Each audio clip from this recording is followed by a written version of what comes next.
Part of sports. sports is talking shit. Right. All right. So let's jump into our awards first, and then we'll get into the preview. First one, Rookie of the Year. You go first. Rookie of the year gotta go Stephon Castle. First of all, I already said in a previous episode that it's one of the weakest rookie classes of all time in my eyes. Not only wasn't there a clear standout, there wasn't a clear anything. Players are decent, but you usually have one or two standout rookies that are above the class. The whole class was pretty mid. The only player that was really balling like that was Jared McCain. He got injured going early. Shout out Kella Ware also on the Heat. But got to give it to Stephon Castle, led all rookies in scoring and really held it down when Wemby went out, even when he was in too. So he'll be a I solid agree. piece Yeah. moving forward, but give it to Stephon Castle. You couldn't have said it any better because that's my pick also. But where do you see him? Where do you see his career taking him, especially with Wemby? Do you feel like he'll be one of those players that kind of stagger around this, or do you feel like he'll elevate with the elevation of Wemby? I think he'll be a great like role player type. You know what I'm saying? Like borderline all star. So maybe like a D'Lo, maybe. Maybe a little better than that. Maybe like a Chris Middleton or Austin Reeves, someone of that nature. Okay, because my opinion on him specifically, I think he has a higher ceiling, multiple All-Star, starting for most of his career. Really? Yeah, I was really impressed with him, um, when they were winning, when Wemby was there, and they were doing pretty well. And after Wemby left, I kind of fell off of the Spurs specifically, and especially during the rookie game in the All-Star. I know you can take it with a grain of salt, but to me, he was like by clear the best one. And to me, for whatever reason, I always picture him shorter and smaller, but on screen he's a big guard. I don't know. Yeah, I he's just pretty really like. big, crazy athletic. Yeah. Also participated in the dunk contest, so I always give respect when players do that. And speaking of the Spurs, real quick, Chris Paul, you think you slick, my boy. Played all 82 games in season 20. Great feat, but we all know if the playoffs were to start, he was going to get injured. Why you gotta bring up old shit, bro? He played 82 games this year, but if he were to get up to 90, anything 90 plus, that hammy going.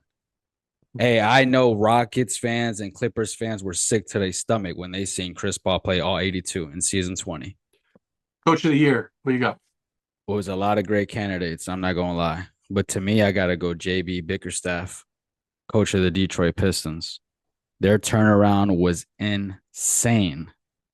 They went from being 14 and 68, 14 and 68, dead last in everything, dead last in the league, to 44 and 38. That's a 30 game improvement in one season with pretty much all the same players. So that was a really phenomenal feat. There was other great candidates, like I said, out there in OKC, out there in Cleveland. But to me, this was the biggest turnaround. This was, an impressive, eye-opening turnaround. So shout out to them boys in the D, man. I mean, I agree with you in what you said in the beginning that there's no clear, like clear winner to me. No one that everybody did well. That's in the running, obviously, but no one out like ahead of the pack. But to me, it's Kenny Atkinson and the Cavs because he took a team that was kind of figuring out what they were doing with the guards, who was like the real true first guard. They were pretty good though. That They last were a year. four seed last year, yeah, but then they Yeah. became Second round the best playoff team. team. They became the best team in the league. Top five offense, top five defense, and they also make Mitchell made. I mean, he's a top five MVP player this year. Best team in the league the first half of the year. It's arguable, but yeah, yeah. OKC was the best team, hands down. There's no argument I to mean, that. Just after overall. But after but All hey, Star Cleveland game, was yeah, second. That's no fault. Cleveland was second for sure. right, right. So yeah, I got Atkinson making them a middling East team, which the East isn't very strong, to a top one Contender. to top, Best yeah, in the East all year for yeah, sure. favorite in the East. You know what I mean by Hey, far. 2-2 versus Boston. Hey, that Yeah, series going at least seven, boy. So speaking of you talked about Detroit, Cade Cunningham, he's my most improved player. I didn't really have a real in the running also because I think this award is kind of story driven to me. It's in some ways, It but I always was is. You right. it always is. Just it's like what was the situation and how did he improve? Because I mean you have people talking all kinds of players, but I'm just gonna make it short and sweet. Cade Cunningham, he have elevated the team. He's elevated his play to a top 20 player, and this is kind of what you wait for with the number one pick. Next year they'll have more experience, and then they'll have hopefully veteran additions that could help them go to the top of the East because the East is weak compared to the West. So who's up to grab it? Who's up to contend? The Celtics. Who's up to contend? The Cavs. So I mean, right now is the time to be honest. If I'm looking For at it that from third Detroit's tier, way, yeah, for that second tier. but most improved. Who do you got? That's beautiful because that's exactly who I have.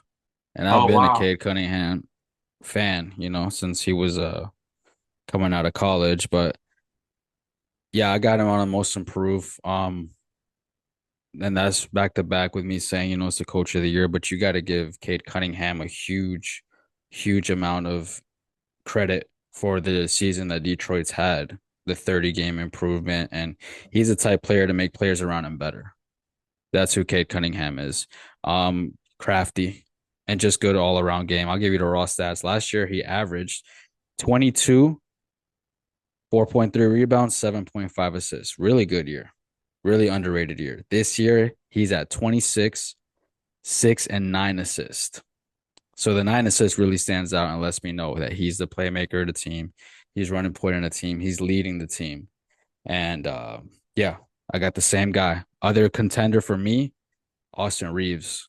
Austin Reeves after the Luka trade was a fucking problem. Austin Reeves after the Luka trade was 25 plus every night. How do I know? Picked him every time in how do I know? motherfucking whatever gambling app I be using. Prize picks and shit. Take the over on Austin Reeves the second half of the year, all day, every day. He was hooping like crazy, but I got to give it to K Cunningham for sure. DPOY. Who's your defensive player of the year? This one was fun for me. This This one one was was fun for me. hard. This one This was one's very always hard. hard, but to me, it's not that hard this year because, like, to Really? me, when a player does something historic, that's when we really gotta reward that. When a player does something that hasn't been done in 30 years, that's when we have to reward that. And that's what Dyson Daniels did this year, the guard on the Hawks. He was the first player since 1991, John Stockton, to average 3+ steals for a season, something that hasn't been done in 30 years, like I said. Wow, I didn't know about that. That's really interesting. He also was in a historic pace for pass deflections. So he was just a menace on the floor. Anytime a guard came up, anytime any ball handler came up, it was a risk that the ball is going to get turned over, fast break. And yeah, I think when a player, like I said, does something historic, this award is oddly enough not always rewarded to stats. No, Most of the no. time is rewarded to team, a story, like we had said. But to me, he has the stats to back it up. Historic year. So I got to go Dyson Daniels out of Man, I Atlanta. did I did not know about that. That stat. That's a fascinating stat. It's very impressive. Um, Before he got hurt, Wemby was number one to me. Yeah, for sure. He I was heard he he like was still led the league in blocks, which is insane. what? He still I mean, Like overall, that just backs up what I'm saying. Teams don't even go within 8 feet, 9 feet of the rim anymore. Or they consciously run underneath the rim the to Steve Nash move. give it to the outlet. Yeah. But for me, this was hard. Um, because you made a great case for him. Another great case, which was for oddly coming up with steam, was Draymond Green. I didn't think that. Another case was Amon Thompson. I didn't think that, but I got to give it to I got to give it to Evan Mobley. I felt like he was. an incredible presence down low, rebounding monster, and he has not to the extent of Wemby, but those elite players kind of have to double think when they go to the rim. And on top of for that, sure. he is impressively, you know, his lateral quickness is No, hey, impressive he be guarding on the wing on the outside. on the outside. His not too many players can, he can't get beat, but not too many players can beat him on a consistent level. They're not pulling them out for an ISO, and if so, you know, he's bound to get a block. So I got to go with Evan Mobley, but to me it was very close. But I don't think there's a wrong answer this year for that. I really don't. No, yeah, that's solid. MVP. Oh, you saving the best for last. MVP, save the best for last. Is SGA. Hmm. That's just what it is. And yeah, Always, yo, can man. I take this shit off? Yeah, you can unscrew it. Bro, Yo, is this the first time you've used that? you got me holding tentacles the whole time, fam. Bro, look at your stuff. It's been 2 years. This guy, bro. Come on, dude. The biggest rival to Joker's MVP case this year was his past. Because to me, one of those MVPs, Joel Embiid should have got. That's just me. I'm the only one in the world with that take. Hey, that's fine. Hits and hoops exclusive. Hey, Dixon, who gives a shit? One That's of your take. Joker's, one of Joker's MVPs, Embiid should have got, and now he's paying for it. It's like Lamar Jackson. Last year, you gave him an MVP for what he is deemed to be a subpar season. So now, when he actually has a great season, you can't give it to him. I mean, Dixon, I know we could look at it now, but he won the championship that year. And it was but because of him. Yeah, But but it's a regular season award. Don't do that. I know, but Don't do that. it's kind It's a of regular like season award. That's why I it's said Embiid, because if it was playoffs, his name would be nowhere to be found. I don't know. I still felt like he was deserving of it, but I that's your answer, SGA. I agree. It's the same. Yeah. It's the same for Hey, me. he led the youngest, most successful team ever. Yeah, This was the youngest, most successful team ever. Youngest team to ever win 68 games. they're the best team, and he's the best player on the best team. Yes. That's really what I think it came Led the down league to. in scoring. When he's From an outside player, from a wing player to average over 30, that's historic. Anytime anyone's done it, whether that's Allen Iverson, James Harden, D Wade was at 31 year, it's historic. he played historically, he had a great year. No one ever thought SGA would become up to what he's at, and he did it. And he's even better than everybody ever thought of him. For sure. That's no knock Hey, I on know Joker though. nobody on LA saw this when he was No, still on the hell no. Clippers. Everybody knew he was a nice player, but fuck. But Joker is also just he also had us played his season because that Nuggets team, if he wasn't there, they would be probably like a Bulls or at be like a Hawks at best Hey, Joker had the best season of his career. of his career. And he's a two-time MVP winner. And he's not gonna get it this year, but that's just the way it works out. But he had the best season of his year. I think he averaged 30, 12, and 10. Something Third like that. player to ever average a triple double, joining Oscar Robertson and Russell Westbrook. Yeah, Historic season, Joker, but SGA. Hey, you got it, fam. You cheesing, fam. Hey, shout out SGA. He from Canada. You feel me? The man them over there. So big shout out to them.